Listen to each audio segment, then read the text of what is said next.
Oke, anak-anak, yang selanjutnya itu adalah fabel. Nah, fabel itu menggambarkan para binatang-binatang sebagai tokoh utama yang menggantikan manusia sebagai tokoh cerita.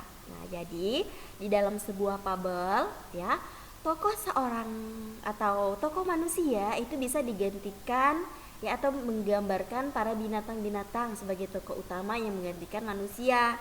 Ya, jadi misalnya seperti cerita kelinci dan kura-kura, kancil dan buaya, semut dan belalang.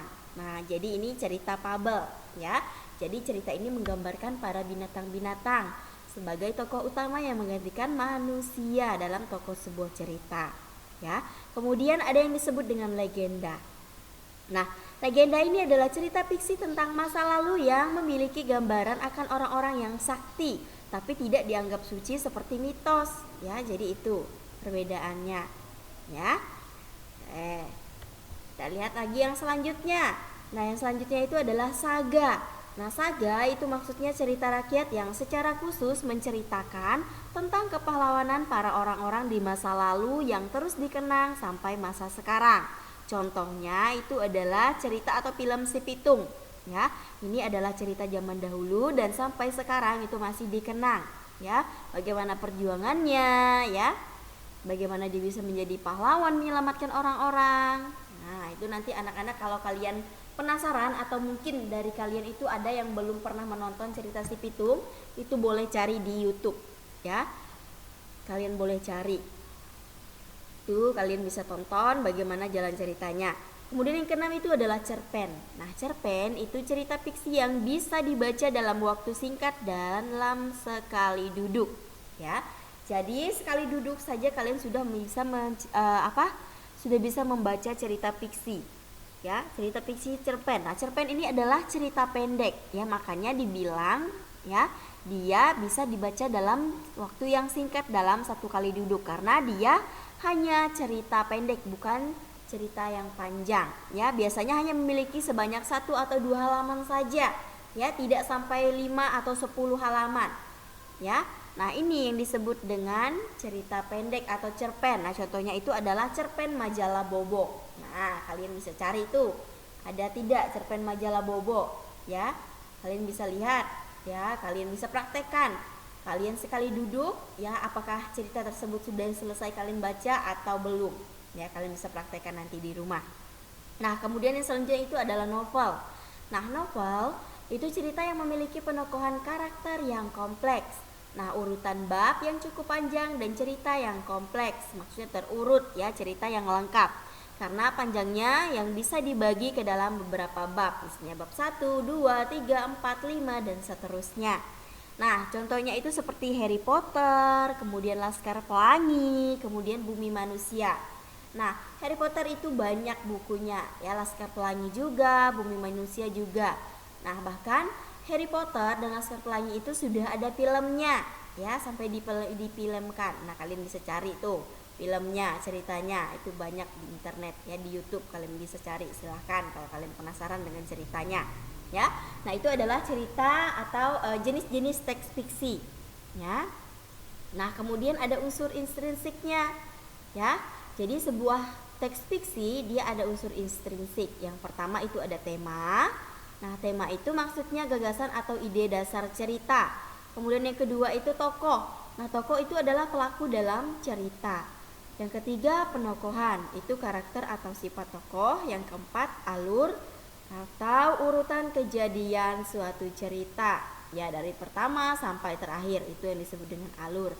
Kemudian latar. Nah, latar ini dia berhubungan dengan tempat, waktu, dan suasana yang terjadi pada peristiwa-peristiwa yang diceritakan di dalam sebuah cerita, misalnya sebuah video atau film, ya. Nah, kemudian yang terakhir itu adalah amanat, ya, atau yang biasa kita sebut dengan pesan moral yang disampaikan oleh pengarang kepada pembaca melalui cerita yang ia buat. Ini adalah unsur-unsur intrinsik dari teks fiksi. Kemudian ada macam-macam tokoh pada teks fiksi. Yang pertama ada tokoh utama, kemudian ada tokoh tambahan, ada tokoh protagonis, ada tokoh antagonis, ya. Nah, tokoh utama itu adalah tokoh yang memiliki peranan penting dalam suatu cerita. Kemudian, tokoh tambahan itu adalah tokoh yang memiliki peranan pendukung cerita. Yang ketiga, tokoh protagonis. Itu adalah tokoh yang memiliki watak atau sifat baik hati sehingga disenangi dan dikagumi oleh pembaca atau orang-orang yang membacanya. Kemudian yang terakhir itu adalah tokoh antagonis. Nah, tokoh antagonis itu adalah tokoh yang tidak disenangi oleh pembaca karena perannya tidak sesuai atau dia memiliki atau memainkan sifat yang jahat atau peran yang jahat. Ya, jadi banyak orang yang tidak suka karena dia memainkan peran yang jahat. Nah, jadi ini tadi materi di teks fiksi.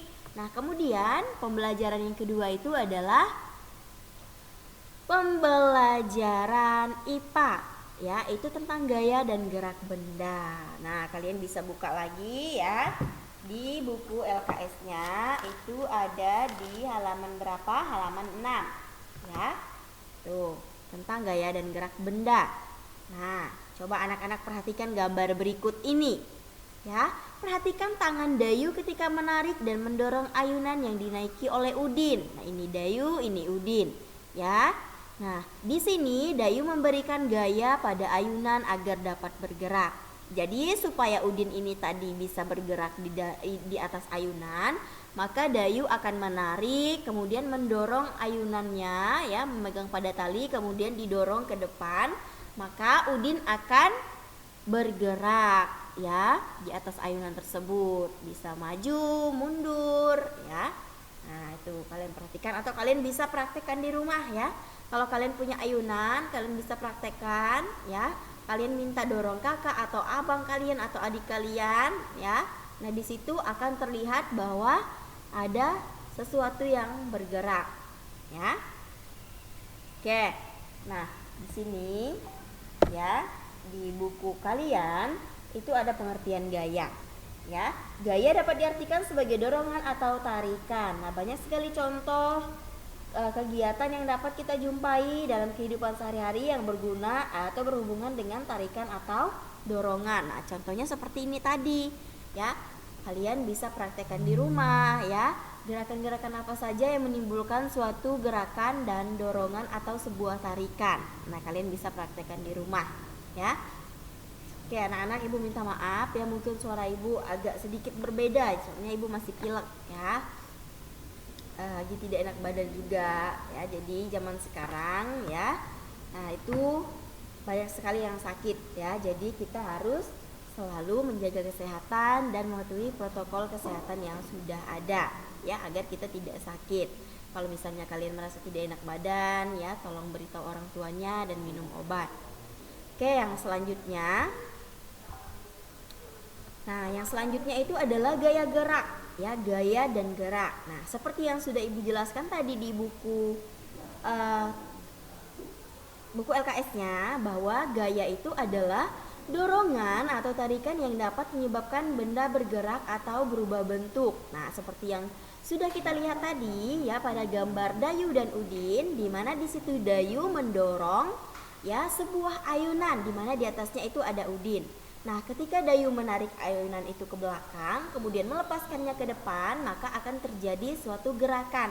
Ya, di situ ada tarikan, kemudian ada gerakan, ya, bisa ke depan dan ke belakang. Nah, kemudian gerak. Gerak itu adalah perpindahan kedudukan suatu benda karena dikenai sebuah gaya. Nah, seperti tadi, ya, Udin, dia tadi kan duduk diam di atas ayunan. Nah, kemudian setelah Dayu itu menarik talinya tadi, kemudian Udin bisa bergerak di atas ayunan tersebut, ya. Kemudian satuan gaya itu disebut dengan Newton. Untuk mengukur gaya itu digunakan alat dinamometer. Nah, seperti pada gambar di bawah ini. Nah, ini ada dua alat, ya. Itu adalah alat yang dinamakan dinamometer, ya. Satuan gaya itu disebut dengan Newton. Itu dia. Nah, kemudian ada perbedaan antara gaya dan gerak. Nah, di sini ada gaya, kemudian ada gerak. Nah, gaya dapat berupa tarikan atau dorongan terhadap benda. Gaya dapat menyebabkan benda bergerak atau berubah bentuk. Kemudian yang selanjutnya itu adalah gerak. Nah, gerak itu bagaimana suatu perpindahan kedudukan suatu benda itu karena gaya.